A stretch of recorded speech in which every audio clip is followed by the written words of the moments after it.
With the latest in its large format lineup, Samsung has substituted focus for features, fit and finish for frills, and the result is a formidable phone. But has the company sacrificed too much in its quest to commoditize the king of phablets? Let's find out. I'm Michael Fisher with Pocket Now, and this is our video review of the Samsung Galaxy Note 5.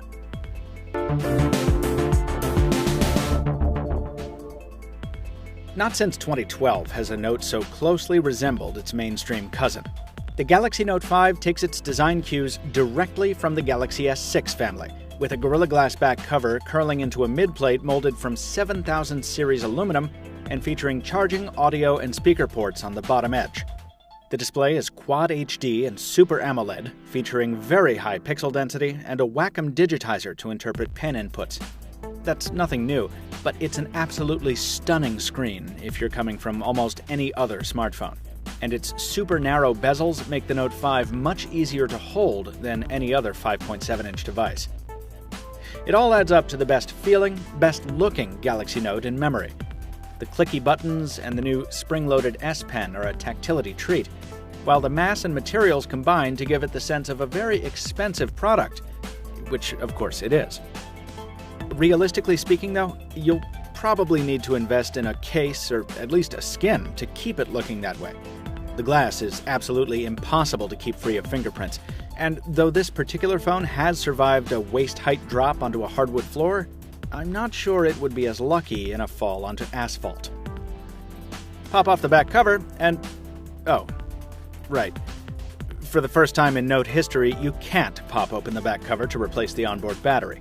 Nor will you find any microSD expansion slot alongside the SIM tray. Instead, you're stuck with the 32 or 64 gigs of storage included out of the box. There's not even an IR port here.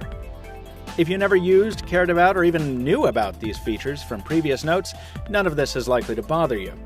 If you've grown to rely on them, you may want to stick with last year's model, as we said in last week's Note 4 versus Note 5 comparison. If you do, though, you'll be missing out on some slick software, accessed via the new and improved fingerprint scanner on the home button.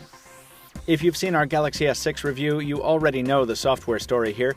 Samsung's custom interface is speedier than ever atop Android 5.1.1, driven by the company's own Exynos processor and 4 gigs of high-speed RAM.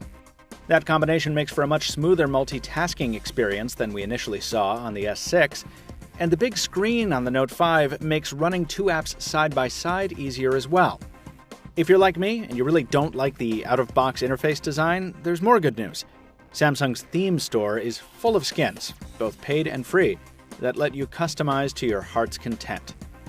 And by default, the screen is set to a higher DPI level than usual, making it possible to achieve more information density and making it an even better tablet replacement than previous Notes. Those usability improvements aren't accompanied by many new features. The list of apps that support Samsung's multi-window feature is effectively identical to last year's, which itself wasn't much improved over the year before that.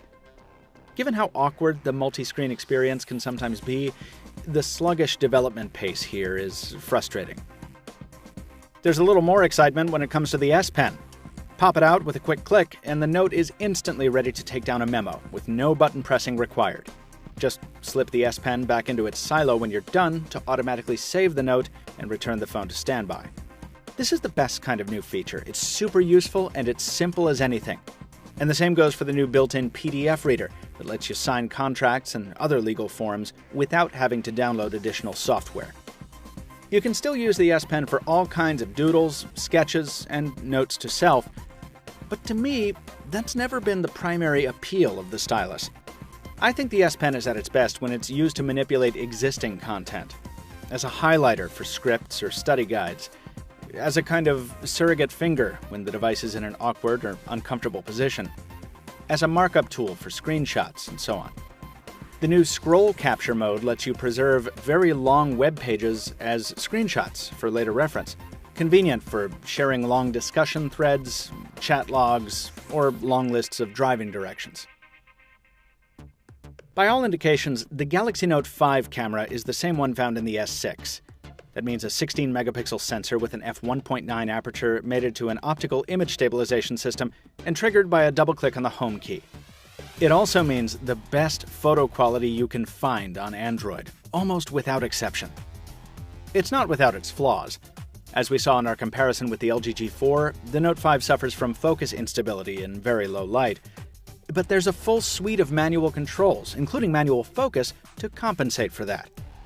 HDR mode tends to wash out colors, just like on any smartphone, but it can be a lifesaver in backlit scenarios where you're trying to capture detail in the shadows. For completeness' sake, we've got to mention Samsung's new software features. Live Broadcast is an analog to Periscope or Meerkat that lets you stream video on the fly via your own YouTube channel. Video Collage is a clever way of squeezing 4 brief clips into a single frame. And RAW mode lets you save uncompressed images for more precise editing later on. Thankfully, you don't need to use any of those parlor tricks to get the most out of this camera. You just double-click and shoot. And odds are you're going to get a great result, whether it's a video or a still. And whether you're using the primary sensor or the selfie shooter. It's fantastic. And as usual, we have many more samples in the full review at Pocket Now. We tested the Galaxy Note 5 on both T-Mobile and AT&T for 7 days in the Boston and Indianapolis markets. The phone delivered solid reception and call quality, and thanks to its slimmer, more rounded build, it's definitely the most comfortable and least awkward Note ever when it comes to voice calls. Also, the 1-2 punch of the powerful processor and heavy RAM loadout serve it well. As with every Note before it, this one can handle the most demanding of titles with aplomb.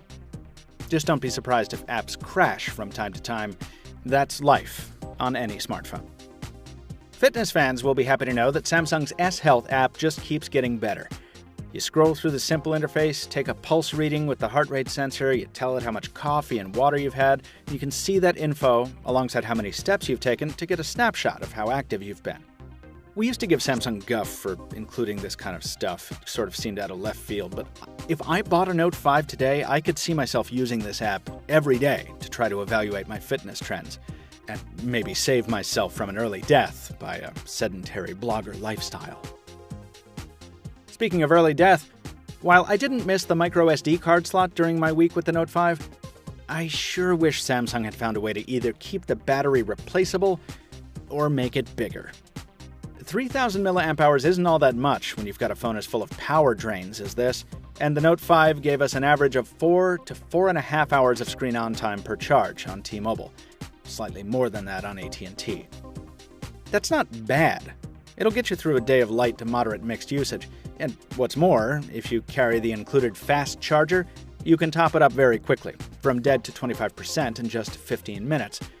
Or keep it on a wireless charging pad all day if you're an office dweller. But there's no getting around it. The Note used to be known for outstanding endurance, and this one is just average. Fortunately for the Note 5, nothing else about it can be called average. It's a premium-built smartphone with a jaw-dropping display, a best-in-class camera, and a feature set you can't get on any other device. Now, a lot of folks are disappointed that it lacks the power user features that have always defined the line, and that's understandable. Those who say the Note 5 is just a big Galaxy S6 with an S Pen, well, to a degree, they have a point. The thing is, it turns out that a big Galaxy S6 with an S Pen is actually a pretty fantastic smartphone. There's so much more to learn about the Galaxy Note 5, folks, and you can learn it in our full review at Pocket Now, available August 26th and linked in the description below. Also, check out our related videos here on YouTube and give this video a thumbs up if you enjoyed it. Until next time, this has been Michael Fisher with Pocket Now, Captain Two Phones on Twitter. Thanks for watching. We'll see you next time.